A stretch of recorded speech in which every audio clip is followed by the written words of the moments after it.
জন্য যা যা করেছেন তার মূল্য আপনি কখনোই পরিশোধ করতে পারবেন না। আপনার মা তার দেহের মধ্যে আপনাকে নিয়ে বেরিয়েছেন, তার রক্ত বিসর্জনের কারণেই আপনি পৃথিবীর মুখ দেখতে পেরেছেন। আপনাকে জন্ম দিতে গিয়ে তার প্রায় মৃত্যুই হয়ে গিয়েছিল। আপনি যখন নিজের যত্ন নিতে পারতেন না, তখন আপনার বাবাই আপনার সব প্রয়োজন মেটানোর ব্যবস্থা করেছেন। আপনার থাকার জায়গা ছিল না, তিনিই সেই ব্যবস্থা করেছিলেন। আপনার পড়াশোনার ব্যবস্থা করেছিলেন। আবার আপনার মায়ের দেখভাল করার মাধ্যমেও আপনার বাবা আসলে আপনার প্রতি ইহসান করেছেন। আর আপনার মায়ের দেখভাল করার মাধ্যমেও আপনার বাবা আসলে আপনার প্রতি ইহসান করেছেন। কেন এমনটা বলছি? কারণ আল্লাহ যখন মূসা আলাইহিস সালামের প্রতি বর্ণনা করছিলেন ওয়ালাকাদ মানান্না আলাইকা মান্নাতান মাররাতান উখরা, সূরা তাহা, আমি তোমার প্রতি আরও একবার অনুগ্রহ করেছিলাম। তো তার প্রতি আল্লাহর অনুগ্রহের একটা অংশ ছিল ফারাদাদনাহু যে আমরা তোমাকে তোমার মায়ের কাছে ফিরিয়ে দিয়েছিলাম, কাই তাকাররা আইনুহা ওয়ালা তাহজান, যাতে সে চোখের পানি না ফেলে, যাতে তার চোখ শীতল হয়ে যায়, যাতে সে আর কষ্ট না পায়। যখন আল্লাহ তার মায়ের যত্ন নিচ্ছিলেন, আল্লাহ বলছেন আমি আসলে তোমাকেই অনুগ্রহ করছিলাম। তাই যখন আপনার মায়ের প্রতি ভালো কিছু করা হচ্ছে, তখন আসলে আপনার প্রতিও অনুগ্রহ করা হচ্ছে। আপনি হয়তো বলবেন আমি জানি আম্মু আমার যত্ন নিয়েছে, কিন্তু আব্বু তো কিছু করেনি। আপনার বাবা যে স্বামী হিসাবে আপনার মায়ের দেখাশোনা করে যাচ্ছেন, আপনাদের দুজনেরই এটাই একটা অনুগ্রহ যা আপনি শোধ করতে পারবেন না, আপনি যদি আর কিছু নাও করে থাকেন। তাই বাকি সম্পর্কের ক্ষেত্রে আপনি হয়তো অন্যদের ভালো করছেন, কিন্তু বাবা মায়ের বেলায় আপনি আসলে এমন ঋণ পরিশোধ করছেন যা আসলে শোধ হওয়ার ঊর্ধ্বে। এটা অসম্ভব। আর আমরা সারা জীবনই এর জন্য ঋণী থেকে যাব। এটা অসম্ভব। তাই আপনার সর্বোচ্চটা দিলেও তা যথেষ্ট হবে না। তবুও আপনি আপনার সেরাটা দিয়েই চেষ্টা করবেন। সেজন্য এটা বলা হচ্ছে অবিল ওয়ালিদাইনি ইহসানা। এটা হলো আপনার দায়িত্বের প্রথম অংশ। এর সাথে অন্যদিকেও আপনাকে ভারসাম্য বজায় রাখতে হবে। আপনাকে আপনার স্ত্রী এবং সন্তানদের অধিকার পূরণ করতে হবে, আপনার ভাই বোনের অধিকার পূরণ করতে হবে, এমনকি নিজের প্রতি অধিকারের দিকেও খেয়াল রাখতে হবে। এই সব কিছুতেই আপনাকে ভারসাম্য রক্ষা করতে হবে। সেরাটা দিয়েই চেষ্টা করবেন। আর তা না করতে পারলে আপনি কারো না কারো উপর জুলুম করে ফেলবেন, হয় আপনার নিজের প্রতি বা আপনার সন্তানের প্রতি ইত্যাদি। অনেকে আছেন যারা বাবা মাকে দিতেই থাকেন, এরপর নিজের সন্তানদের অধিকার লঙ্ঘন করে ফেলেন। আবার কোনো কোনো পিতামাতা আছেন যারা শুধু চাইতেই থাকেন, তারা তাদের অধিকারের চেয়েও বেশি পাওয়ার আকাঙ্ক্ষা করেন। তারা কোরআনের আয়াত দিয়ে হয়তো বলবেন তুমি আমার জন্য যতই করো না কেন তা যথেষ্ট নয়, তাই তোমার সব কিছুই আমাকে দিয়ে দাও। আর তারা ওই আয়াতই আপনার উপর খাটাবে। তাদের প্রতি আল্লাহ ইহসান করতে বলেছেন, কিন্তু এই ইহসান সংজ্ঞা তারা নির্ধারণ করতে পারেন না। এই সূক্ষ্ম পয়েন্টটা বুঝুন। মা বাবার প্রতি আপনার অনেক দায়িত্ব রয়েছে, কিন্তু সেগুলো তারা ঠিক করতে পারেন না। এটা আল্লাহ নির্ধারণ করে দিয়েছেন। তারা যদি আপনার তদারকিতে থাকা কারো অধিকার হরণ করতে বলেন, যেমন কোনো কোনো অভিভাবক তাদের ছেলেকে বলে তার স্ত্রীকে নির্যাতন করতে, তার সাথে কথা বলা বন্ধ করতে, তারা বলতে পারেন তার স্ত্রীকে খুব সাধারণ অধিকারগুলো থেকেও বঞ্চিত করতে, কিন্তু আপনি এমনটা করতে পারেন না। যখন আপনি কোনো নারীকে বিয়ে করলেন, আপনি তখন তার ওয়ালি হিসাবে তাকে নিজের যত্নে রাখার প্রতিশ্রুতি দিয়েছিলেন। আপনি তাকে সুরক্ষিত রাখার অঙ্গীকার করেছিলেন, যেই দায়িত্বটা এর আগে তার বাবার ছিল। যে কোনো মূল্যে তিনি তার মেয়েকে রক্ষা করতেন। ওয়া আখাযনা মিনকুম মিসাকান গলিযা। নারীরা তোমাদের কাছ থেকে সুদৃঢ় অঙ্গীকার গ্রহণ করেছে। এখন স্ত্রীর দেখাশোনা করা আপনার দায়িত্ব। তাই আপনার পিতামাতা যাই বলুক না কেন, আপনি আপনার স্ত্রীর প্রতি অবিচার করতে পারেন না। এর উল্টোটাও সত্য, স্ত্রীর কথা শুনে আপনি আপনার বাবা মায়ের সাথে অন্যায় করতে পারেন না। তাহলে এর অর্থ কি দাঁড়ায়? আমি নিজেকেও মনে করিয়ে দিচ্ছি, এই জীবনে কেউ না কেউ আপনার প্রতি অখুশি থাকবেই। সব সময় পুরুষ হিসেবে জীবনযাপনের জন্য আপনাকে অভিনন্দন, আমাদের দলে আপনাকে স্বাগতম। কেউ না কেউ নারাজ থাকবেই আপনার ব্যাপারে। বাবা বলবেন তুমি ভালো সন্তান হওনি, মা বলবেন তুমি আমার চেয়ে বউকে বেশি ভালোবাসো, স্ত্রী বলবেন তুমি খালি বাবা মায়েরই খেয়াল রাখো, আমি তো তোমার কেউ না। বাচ্চারা বলবে তুমি শুধু দাদা দাদিরই যত্ন নাও, আমাদেরকে পাত্তাই দাও না। আবার বাবা মা বলবে তুমি শুধু বাচ্চাদেরকে নিয়েই পড়ে থাকো, আমরা তো এখন আবর্জনা। সবাই ভাববে যে আপনি কিছুই করেন না, আপনি পুরোই অকর্মা। হয়তো কেবল জানাজাতি আপনার ব্যাপারে ভালো কিছু বলা হবে।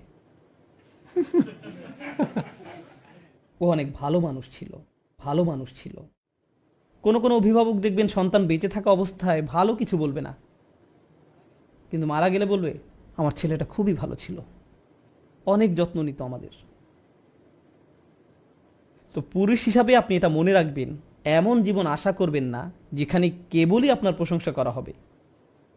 সব কিছু সহ্য করতে শিখুন। আপনি কোনো ফেরেশতা নন, আপনি মানুষ। যখন সবাই আপনাকে নিয়ে টানাটানি করছে, কেউই আপনার প্রতি সন্তুষ্ট না, তখন কোনো না কোনো সময় আপনি ভেতরে কিছুটা ভেঙে পড়বেন। আস্তে আস্তে এক সময় আপনি সব কিছু মিলিয়ে চলতে পারবেন না। দুটো ব্যাপারে আপনাকে ব্যালেন্স করে চলা শিখতে হবে। দুটো ব্যাপারে আপনাকে ব্যালেন্স করে চলা শিখতে হবে। আপনি রেগে মেগে বলে ফেলবেন আমি তো এমনিতেই সবাইকে খুশি করতে পারবো না, তাই আমি চেষ্টা করাই ছেড়ে দিয়েছি, সবাই গোল্লায় যাক।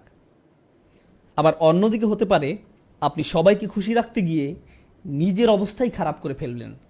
সবাইকে খুশি রাখতে গিয়ে আপনার নিজের অবস্থায় যদি খারাপ হয়ে যায়, তাহলে তো আপনি অন্য কারো ভালো করতে পারবেন না। আপনি ভালো পিতা হয়ে চলতে পারবেন না, ভালো স্বামী বা সন্তান হিসেবে আপনার দায়িত্ব পালন করতে পারবেন না।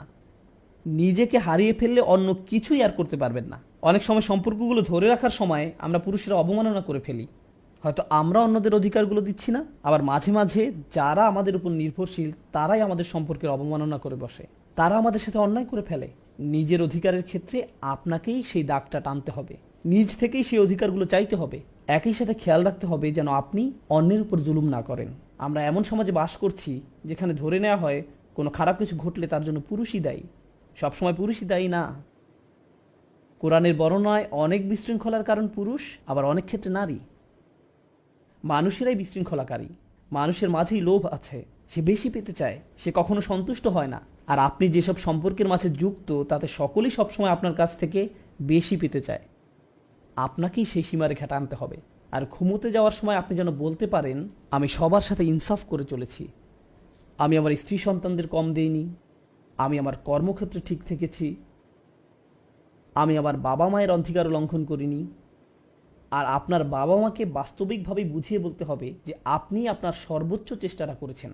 বাস্তবিক অর্থে বলছি, বাস্তবিক অর্থে বলছি, আমি আদর্শিকভাবে বলছি না, বাস্তবিক অর্থে বলছি। কোরআন বাবা মায়ের অধিকার খুবই গুরুত্ব দিয়েছে। ইব্রাহিম আলাইহিস সালাম কি তাঁর বাড়ি ছেড়ে চলে যাননি? হ্যাঁ, গিয়েছেন। তিনি সেখানে থেকে যেতে পারতেন, আর তাকে মারধর করা চালিয়ে যাওয়া হতো। অনেক সাহাবীদেরকেই খুব কঠিন অবস্থার সম্মুখীন হতে হয়েছিল, যেমন সাদ ইবনে আবি ওয়াক্কাস রাদিয়াল্লাহু তাআলা আনহু। তার মা বলেছিলেন আমি না খেয়ে মরে যাব কারণ তুমি মুসলিম হয়েছ। আমি ইসলামকে ঘৃণা করি, আমি তোমার মুসলিম হওয়া মেনে নিতে পারবো না। অথচ তার মা একাকী তাকে লালন পালন করেছিলেন। মাকে কিছু না খেতে দেখে তার নিজেরই খুব খারাপ লাগছিল, কিন্তু তিনি ইসলাম ত্যাগ করতে পারেননি। অনেক সময় মানসিক অত্যাচার শারীরিক নির্যাতনের চেয়েও অনেক বেশি কাঁদায়। আর সেই মানুষগুলোই আমাদের বেশি কষ্ট দেয়, যারা আমাদের বেশি আপন, শারীরিক নির্যাতনের ক্ষেত্রে চিহ্নগুলো আমরা দেখতে পারি, কিন্তু মানসিক অত্যাচার চিহ্নিত করা কঠিন। আমার আজকের আলোচনার বিষয় দুটি। নিজের দিকে ভালোভাবে তাকিয়ে দেখুন আপনি নিজে দোষী কিনা, আপনি অবিচার করছেন কিনা। 2, নাকি আপনার উপরই কোনো অবিচার করা হচ্ছে। আপনার উপর অনেক বিষয় নির্ভর করে। যদি আপনার প্রতি অন্যায় চলতে থাকে তাহলে একসময় আপনি ভেঙে পড়বেন, নিজের দায়িত্বগুলো ঠিকমতো পালন করতে পারবেন না। সুতরাং অন্যকে খুশি করা নিয়ে দুশ্চিন্তা করবেন না। মানুষকে সন্তুষ্ট করা এমন এক গর্ত খোঁড়ার মতো যার কাজের কোনো শেষ নেই। আপনার কাজ তাই আল্লাহকে খুশি করা। আপনি যদি এখনই মারা যান তাহলে যেন আল্লাহর সামনে দাঁড়িয়ে পূর্ণ চেতনা নিয়ে বলতে পারেন হে আল্লাহ, আমি কারো অধিকার কম দেইনি, আমি কারো প্রতি অবিচার করিনি। আমি জানি তারা সবাই হয়তো এমনটা মনে করে না, কিন্তু তুমি আর আমি জানি আমি কতটুকু করেছি বা করিনি। এটাই ইহসান। ইহসান হলো আত্মসচেতনতা। আপনি যদি অন্য মানুষের স্ট্যান্ডার্ড অনুযায়ী চলতে যান তাহলে আপনি যাই করেন না কেন আপনার 12টা বেজে যাবে। আমাদের মা বাবারা হয়তো এমন পরিবেশে বড় হয়েছেন যে আপনি হয়তো কোনো হাসপাতালে কার্ডিয়াক সার্জারির হেড, বা আপনি হয়তো আপনার ভাই বোনদের মধ্যে সবচেয়ে ভালো, কিন্তু তাও তারা বলবে তোমার কাছ থেকে আমি আরো বেশি আশা করেছিলাম। বাকি সবাই আপনার তারিফ করে, কিন্তু তারা বলবে তুমি এমন কেন, তুমি আমাকে হতাশ করলে, কোনো কিছুই যথেষ্ট হবে না। এটাও ঠিক আছে, তারা হয়তো ভাবে যে আপনি যথাযথ ভালো হতে পারেননি। আপনার স্ত্রীও এমনটা ভাবতে পারেন। তিনি হয়তো আপনাকে ছোট করে কথা বলেন, এমনভাবে কথা বলেন যেন আপনি কোনো আবর্জনা।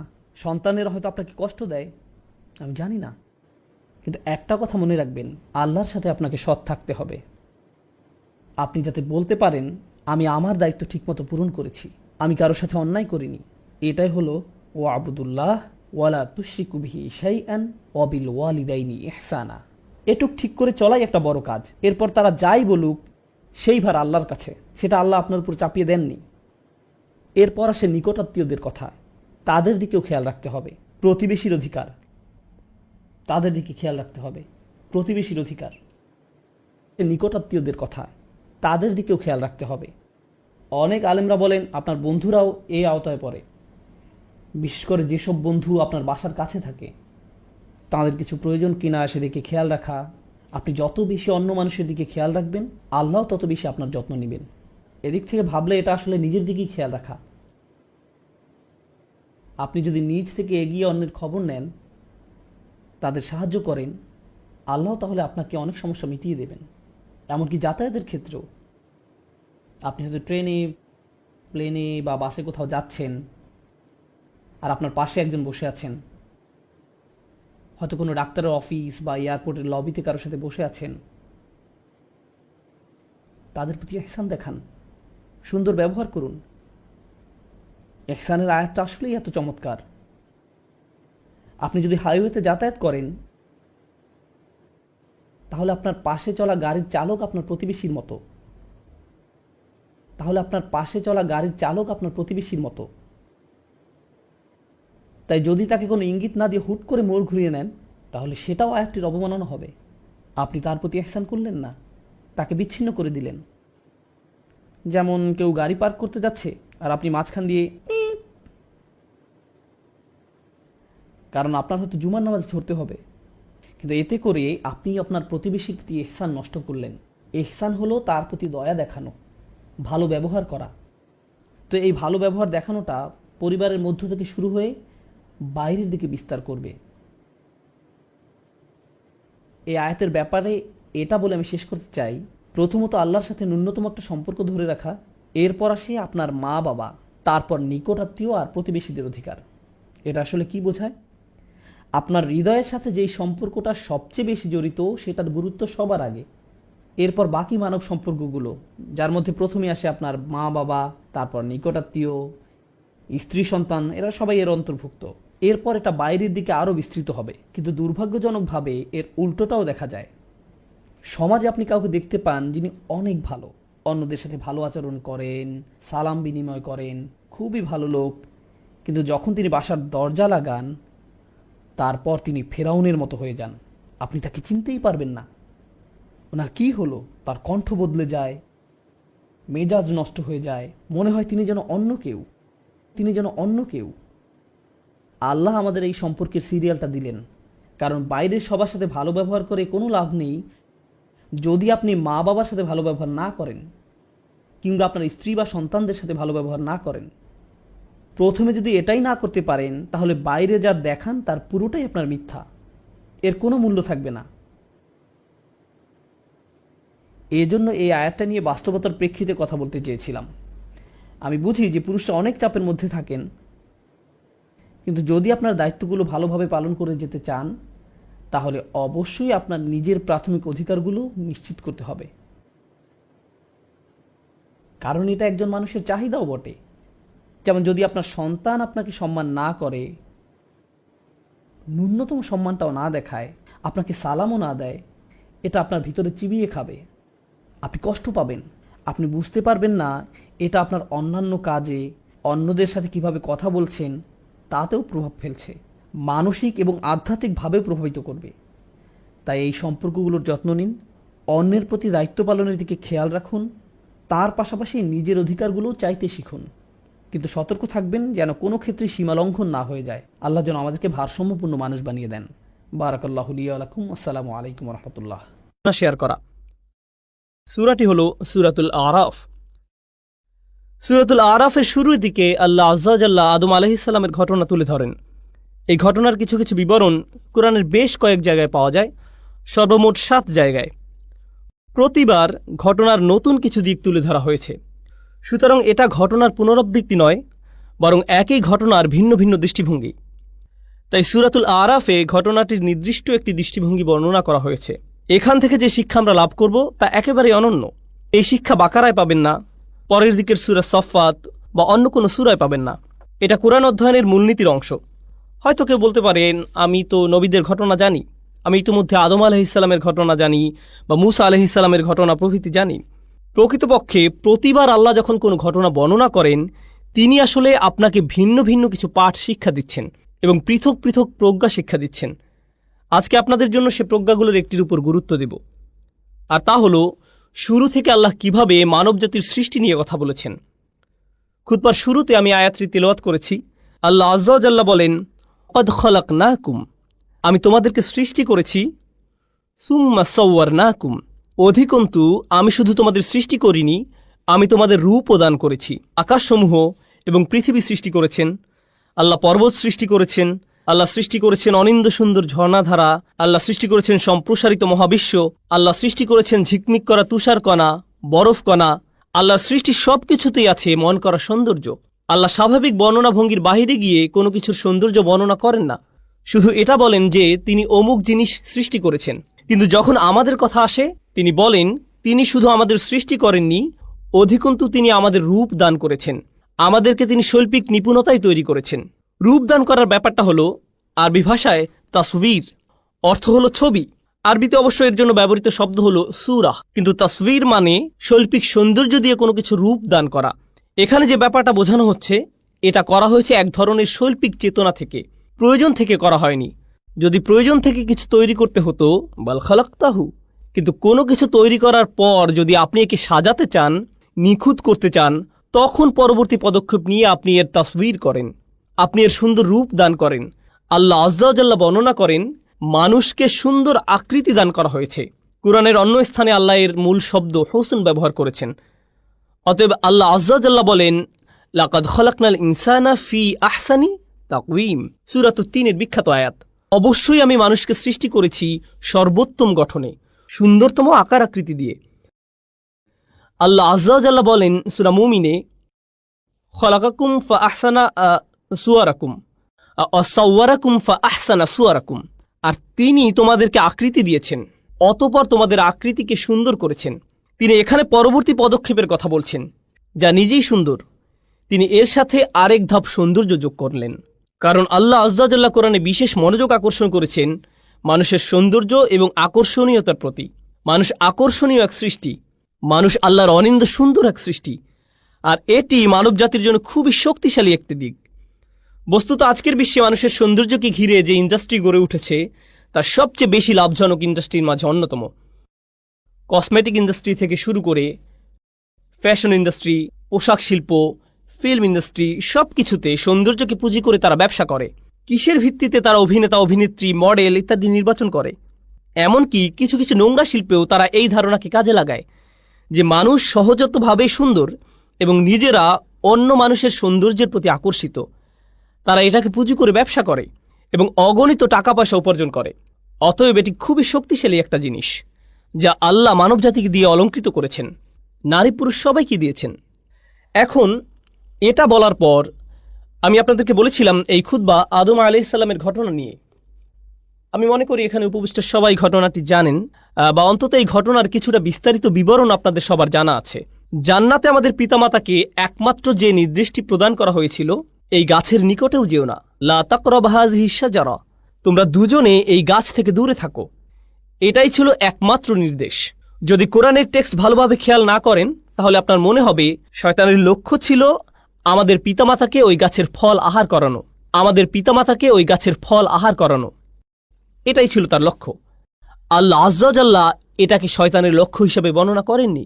এটা আমার আশা ছিল আমি আশা করেছিলাম শয়তানের উদ্দেশ্য ছিল, আল্লাহ বলেছেন এই গাছের নিকটেও যেও না, আর শয়তানের লক্ষ্য হবে তাদেরকে গাছের নিকটবর্তী করা। সূরা বাকারায় আল্লাহ বলছেন, আযাল্লাহুমা শাইতান, শয়তান তাদের পদস্খলন ঘটালো, শয়তান তাদের উভয়ের দ্বারা সামান্য ভুল করালো। আমরা এখনো জানি না সে পদস্খলনটি আসলে কি, কিন্তু সূরাতুল আরাফে আল্লাহ শুধু আমাদের বলেননি শয়তান কি করেছে, আল্লাহ আমাদেরকে তার উদ্দেশ্যের কথাও বলেছেন। তো কেন সে তাদেরকে গাছের নিকটবর্তী করতে চেয়েছিল? গাছ থেকে নিষিদ্ধ ফল আহার করানোই কি তার লক্ষ্য ছিল, নাকি তার মাথায় আরো অন্য কোনো উদ্দেশ্য ছিল যা মানবজাতিকে ধ্বংস করে ছাড়বে? আমাদেরকে একটি ব্যাপার বুঝতে হবে। এমনকি দিন শেষে আদম আলাইহিসসালামকে একটি নির্দিষ্ট গাছ সম্পর্কে বলা হলো, এই গাছের ফল তোমার জন্য হারাম, এই গাছের ফল খাওয়া তোমার জন্য নিষিদ্ধ। তিনি এবং আমাদের মা সেই ঐতিহাসিক ভুলটি করলেন এবং আমরা সেই গাছের ফল আহার করলাম। কিন্তু ব্যাপারটি নিয়ে যদি যৌক্তিক দৃষ্টিতে চিন্তা করেন, আমরা জীবনে অসংখ্য ভুল করি, আর মানুষ এই দুনিয়াতে আসার পর মারাত্মক সব অপরাধ করে থাকে।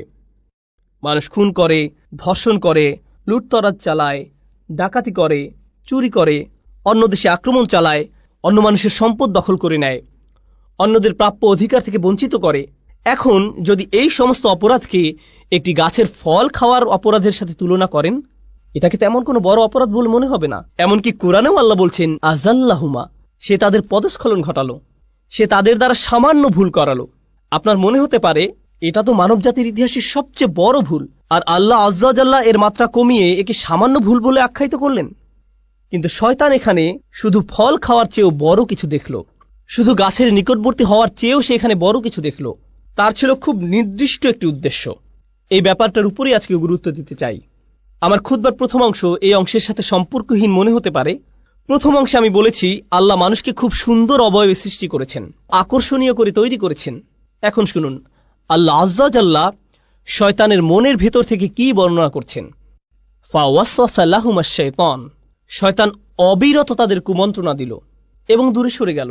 ওয়াসওয়াসা মানে হামাসা ওয়া গাবা, সে তাদের কাছে যেত, কুমন্ত্রণা দিত এবং অদৃশ্য হয়ে যেত, এরপর আবার কুমন্ত্রণা দিত এবং আবার অদৃশ্য হয়ে যেত। ক্রমাগত কারো কাছে একই বার্তা বারবার প্রচার করা, যতক্ষণ না সে তা গ্রহণ করে নেয়। প্রোপাগান্ডা এভাবেই কাজ করে।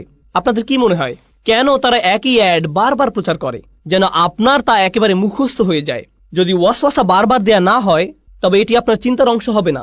কোকের একটি বিজ্ঞাপন 10-15 বার দেখার পর হঠাৎ করে আপনার ইফতারিতে কোকের প্রয়োজন হয়। ভাবছেন কিরে, কোকের চিন্তা কোত্থেকে মাথায় এলো? তাহলে ওয়াসওয়াসা মানে মনের মধ্যে কোনো কিছুর ধারণা বারবার প্রবেশ করিয়ে দেয়া। এখন তার উদ্দেশ্য কি ছিল? আল্লাহ বলেন, লিয়ুবদিয়া লাহুমা মা উরিয়া আনহুমা মিন সাওআতিহিমা। তিনি এখানে গাছের কথা উল্লেখ করেনি। শয়তান তাদের বারবার কুমন্ত্রণা দিতে লাগলো। এই অংশটা মনোযোগ দিয়ে শুনুন। তাদের কুৎসিত অংশ থেকে যা ঢাকা ছিল, যাতে সে তাদের জন্য তা প্রকাশ করে দেয়, অর্থাৎ তাদের উলঙ্গ শরীর। এখন এই অংশটি বোঝা একটু কঠিন, কারণ ঠিক কয়েক মুহূর্ত আগে একই সূরার আরেকটি আয়াতে আল্লাহ বলেন তিনি আমাদেরকে কেমন করে সৃষ্টি করেছেন? সুন্দর রূপে।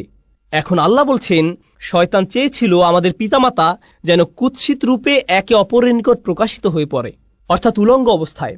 সে চেয়েছিল তাদের নিকট থেকে তাদের জামা কাপড় খুলে ফেলতে। এটাই ছিল তার লক্ষ্য। এখানে দুটি প্রশ্ন দেখা দেয়। প্রথমত, আল্লাহ কেন বলেননি যে শয়তান তাদেরকে গাছের ফল আহার করাতে চেয়েছিল? আর দ্বিতীয়ত, হঠাৎ করে কেন যে শরীর আল্লাহ সুন্দর আকৃতিতে সৃষ্টি করেছেন এখন সেটা কুৎসিত? আল্লাহ কোন কারণে এই কথা বলছেন? এই সমস্যাটি মানবজাতিকে, বিশেষ করে ঈমানদারদের অবশ্যই বুঝতে হবে। আল্লাহ আজ্জা ওয়া জাল্লা এই শরীরকে সুন্দর করে সৃষ্টি করেছেন। প্রকৃতপক্ষে একজন পুরুষের কাছে সবচেয়ে আকর্ষণীয় বিষয় হলো একজন নারী। আল্লাহ আজ্জা ওয়া জাল্লা এই শরীরকে সুন্দর করে সৃষ্টি করেছেন। যুয়্যিনা লিন্নাসি হুব্বুশ শাহাওয়াতি মিনান নিসা, মানুষের কাছে সবচেয়ে বেশি সুশোভিত করা হয়েছে নারী। এটি খুবই প্রভাব বিস্তারকারী শক্তি। এটি এতই শক্তিশালী যে কোরআনে গাছটির জন্য যে ভাষা ব্যবহার করা হয়েছে সেই একই ভাষা ব্যভিচারের জন্য ব্যবহার করা হয়েছে। লা তাকরাবু হাযিহিশ শাজারা লা তাকরাবুজ জিনা লা তাকরাবুল ফাওয়াহিশ। ব্যভিচারের কাছেও যেও না, কোনো নারীর সাথে অবৈধ সম্পর্ক করার কাছেও যেও না, কোনো ধরনের নির্লজ্জতা এবং বেহায়াপনার ধারে কাছেও যেও না। অতএব এটি খুবই ভয়ঙ্কর। আর এটা এমন কিছু ঠিক গাছের নিকটবর্তী হওয়ার মতো, কাছে গেলেই এটা আপনাকে টেনে ধরবে। ভেবেছিলেন এটা তো শুধু দৃষ্টি বিনিময়, তাকে দেখে পছন্দ হয়ে গিয়েছিল, এরপর আবার তাকালেন, সে মুচকি হাসি দিল, আপনিও হাসলেন। এখান থেকে ধীরে ধীরে একটা চক্রের মধ্যে আটকে গেলেন। এরপর সবকিছু সীমার বাহিরে চলে গেল। কিছু বুঝে ওঠার আগেই এমন কিছুতে আটকে গেলেন, বুঝতেও পারছেন না কিভাবে বের হবেন। সুতরাং কাছে না যাওয়ার উপদেশটি উত্তম একটি উপদেশ, কারণ আপনি জানেন না কোথায় থামতে হবে। কিছু দূর অগ্রসর হওয়ার পর আর থামতে পারেন না। তো আল্লাহ আজ্জা ওয়া জাল্লা বর্ণনা করেন, যখন মানুষ আল্লাহর অনুমোদিত পথের বাহিরে গিয়ে একে অন্যের নিকট লজ্জাস্থান প্রকাশ করে দেয়, এটাই তখন চূড়ান্ত কদর্যতা, এটাই তখন মানুষের চূড়ান্ত কুৎসিত রূপ। পুরুষ এবং নারীর সুন্দর একটি ভালোবাসার সম্পর্ক থাকার কথা। আল্লাহ আমাদের সুন্দর করে সৃষ্টি করেছেন যেন আমরা একে অন্যের প্রতি আকৃষ্ট হই। এরপর তিনি একটি ব্যবস্থাপনা তৈরি করলেন যার মাধ্যমে এই সম্পর্কটি বৈধতা পাবে। বিয়ের মাধ্যমে এই সম্পর্কটি বৈধতা পাবে। মানুষ যখন বিপরীত লিঙ্গের প্রতি আকর্ষণের কারণে এই সম্পর্কটি স্থাপন করতে চায়, কিন্তু এমন পন্থায় যা আল্লাহর নিকট অনুমোদিত নয়, তখন সে একই সম্পর্কটি যা সৌন্দর্যের কারণে তৈরি হয়েছিল, আকর্ষণের কারণে তৈরি হয়েছিল, সেই একই সম্পর্কটি তখন কুৎসিত রূপ ধারণ করে। আর এটা শুধু শারীরিক কদর্যতা নয়। কেউ এটা শোনার পর ভাবতে পারে, আমার একটা মেয়ে বন্ধু আছে, সে সুন্দর, আমি বুঝতে পারছি না কিভাবে সে কুৎসিত হয়ে গেল কুরআন নাজিল হওয়ার পর। আমি এটা নিয়ে কথা বলছি না। আপনার ভেতরে এক ধরনের কদর্যতা আছে। আপনার ভেতরের ভালো সত্তাটি ধীরে ধীরে মৃত্যুর দিকে ধাবিত হয়। তখন মানুষকে শুধু শারীরিক দিক থেকে সুন্দর করে সৃষ্টি করা হয়নি, মানুষকে চরিত্রের দিক থেকে সুন্দর করে সৃষ্টি করা হয়েছে। আর আপনি যখন অবৈধ একটি সম্পর্কে জড়িয়ে পড়েন, তখন আপনার ভেতরে যে সৌন্দর্যগুলো ছিল, আল্লাহ আপনাকে যে সৌন্দর্যগুলো দান করেছিলেন, তার থেকে কিছু কিছু তখন আপনার কাছ থেকে পালাতে শুরু করে। আপনার ভেতর থেকে টেনে হিঁচড়ে বের করে ফেলা হয়। ফলে দেখবেন, যখন কোনো যুবক ছেলে কোনো মেয়ের সাথে অবৈধ সম্পর্কে জড়িয়ে পড়ে, বা কোনো মেয়ে কোনো ছেলের সাথে, তখন লক্ষ্য করবেন তারা দিন দিন তাদের পিতামাতার সাথে বদমেজাজি আচরণ থেকে আরো বেশি বদমেজাজি আচরণ করতে থাকে। তাহলে দেখা যাচ্ছে এই সম্পর্কটি তাদের জীবনের অন্যদিকে কদর্যতা নিয়ে এসেছে। আপনি বুঝতেও পারবেন না তার এরকম পরিবর্তনের কারণ কি। এটাই হলো সাওয়া বা কদর্যতা। প্রসঙ্গত, কুৎসিতের আরবি হলো কবাহা, এটা কাবিহ, এটা কুৎসিত। তাহলে সাওয়া অর্থ কি? আরবিতে সাওয়া মানে লাশ। লাশ দেখা মানুষের দৃষ্টিতে খুবই অস্বস্তিকর এবং কদর্য। এর দুর্গন্ধ, আকৃতি, গলে পচে যাওয়া মাংস, চামড়া, এর সর্বোচ্চ পোকামাকড়, এর সবকিছুই আমাদের চিন্তায় খুবই অসহ্য। এই চিত্রটি আল্লাহ আজ্জা ওয়া জাল্লা তুলে ধরেছেন। অন্য কথায়, আপনার শরীর জীবনী শক্তিতে পরিপূর্ণ, কিন্তু আপনার আত্মার মৃত্যু ঘটেছে। আপনার আত্মা একটি লাশে পরিণত হয়েছে। লিউবদি আলাহুমা মা উরিয়া আনহুমা মিন সাওআতিহিমা। শয়তান তাদের লজ্জাস্থান প্রকাশ করে দিতে চেয়েছিল, কুৎসিত অবস্থা। সে তাদের ভালো দিক দূর করে দিতে চেয়েছিল। প্রসঙ্গত, এই সম্পর্কে আরেকটি ব্যাপার উপলব্ধি করা গুরুত্বপূর্ণ। আল্লাহ আজ্জা ওয়া জাল্লা মানব জাতিকে ফেরেশতাদের চেয়েও উত্তম মর্যাদা দিয়েছেন। ইবলিসের চেয়েও তিনি মানুষকে উত্তম মর্যাদা দিয়েছেন। আর শুধু একটি জিনিসের কারণে মানুষ এই উত্তম মর্যাদা লাভ করেছে। অনাফাখতু ফীহি মির রূহি ফাকাউ লাহু সাজিদিন। আল্লাহ যখন মানুষের ভেতরে রূহ ফুঁকে দিলেন, শরীরকে সুন্দর করে সৃষ্টি করা হয়েছে, কিন্তু যে রূহ আল্লাহ মানুষের ভেতরে ফুঁকে দিয়েছেন, যে আত্মা আল্লাহ আপনার ভেতরে ফুঁকে দিয়েছেন, যে ভালো গুণগুলো তিনি আপনাকে দিয়েছেন, সেটাই আপনাকে বেশি সৌন্দর্যমণ্ডিত করেছে আল্লাহর যে কোনো সৃষ্টির চেয়ে। সেটাই আপনাকে অন্যদের থেকে পৃথক করেছে। শয়তান এটা জানে, আর তাই সে মানুষের শারীরিক সৌন্দর্যকে কাজে লাগিয়ে তাদের আত্মিক সৌন্দর্যকে কুৎসিত করতে চাইবে। এটাই তার লক্ষ্য। এখন এটা বলার পর সে কিভাবে আমাদের পিতামাতাকে রাজি করালো, এটা লম্বা একটা ঘটনা। আমি তার একটি সংক্ষিপ্ত রূপ আপনাদের সামনে উপস্থাপন করছি। সংক্ষিপ্ত ভাষণটি হলো, সে আদম এবং হাওয়া আলাইহিসসালামকে বলেছিল, শোনো, তোমাদের সৃষ্টি করা হয়েছে পৃথিবীর জন্য। ইন্নী জাইলুন ফিল আরদি খলিফা। আল্লাহর সিদ্ধান্ত হলো তোমাদের দুনিয়ার জন্য সৃষ্টি করা হয়েছে। তোমাদের জান্নাত থেকে দুনিয়াতে স্থানান্তর করা হবে যে কোনো মুহূর্তে। জান্নাত ছেড়ে পৃথিবীতে কে যেতে চায়? এখন শোনো, শুধু ফেরেশতারা এখানে থাকতে পারবে। সরি, তোমরা ফেরেশতা নও। অথবা তোমাদের জন্য আরেকটি উপায় আছে। যদি তোমরা জান্নাতের পার্মানেন্ট রেসিডেন্ট কার্ড বা গ্রিন কার্ড পেতে চাও, এটাই তোমাদের একমাত্র বিকল্প উপায়। অতএব ফেরেশতা হওয়ার একমাত্র উপায় হলো, বা জান্নাতের চিরস্থায়ী অধিবাসী হওয়ার একমাত্র উপায় হলো, তোমাদেরকে ওই গাছের ফল খেতে হবে। এটাই একমাত্র উপায়।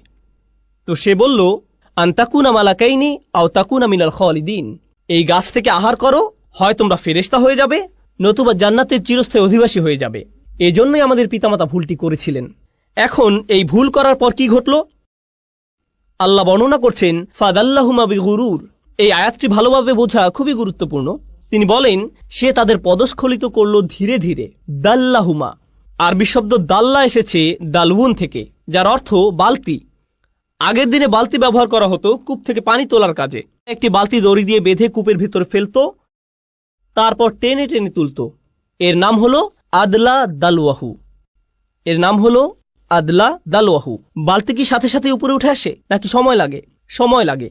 এটি একটি ধীর প্রক্রিয়া, আর প্রক্রিয়াটি যদি মাত্রাতিরিক্ত ধীর গতির হয় তখন আপনি আদলা দালওয়াহু বলেন না, বলেন দাল্লা দালওয়াহু। এটা অতিরিক্ত লম্বা সময় নেয়। শয়তানকে বর্ণনা করা হয়েছে, সে তাড়াহুড়ো করে না, সে আপনাকে পথভ্রষ্ট করতে চায়, কিন্তু সে সময় নিয়ে ধীরে ধীরে করবে। সে আপনার কাছে আসে, আপনি বলেন আউযুবিল্লাহি মিনাশ শাইতানির রাজিম, সে তখন বলবে, ওকে, আমি একটু পর আবার আসব, চিন্তা করো না, আমাদের হাতে সময় আছে। সে একটু পর আবার আসবে, এরপর আবার আসবে, এরপর আবার আসবে, আপনাকে অবিশ্বাসী বানানোর জন্য বা আপনাকে দিয়ে পাপ করানোর জন্য। সে আপনার উপর প্রতিবার 1% করে কাজ করবে, আর এটা অনুধাবন করা খুবই গুরুত্বপূর্ণ। মনোবিজ্ঞানে তারা একটি বিশেষ বিষয় পরীক্ষা করে দেখে, এর নাম হলো স্লো বয়েল, ধীর গতির সিদ্ধ। তারা একটি ব্যাঙকে নিয়ে ফুটানো পানিতে ছেড়ে দেয়, এটি তখন সাথে সাথে লাফ দিয়ে বের হয়ে যায়। এরপর ব্যাঙটাকে নিয়ে স্বাভাবিক পানির একটি পাত্রে ছেড়ে দেয়, আর তারা পাত্রটির নিচে ধীরে ধীরে তাপ দিতে থাকে। এক সময় তাপমাত্রা তীব্র আকার ধারণ করে, কিন্তু ব্যাঙটা কখনোই লাফ দিয়ে বের হয় না, সেখানেই তার মৃত্যু ঘটে। সে এমনকি বুঝতেও পারে না যে তার তাপমাত্রা ধীরে ধীরে বৃদ্ধি পাচ্ছে। শয়তান আপনাকে দিয়ে হারাম কাজ তাৎক্ষণিক করাতে চায় না, কারণ আপনি বুঝতে পারেন এটা একটা ভুল। আপনি আল্লাহর আশ্রয় প্রার্থনা করেন, তো সে আপনার কাছে আসবে নির্দোষ সব বিষয় নিয়ে।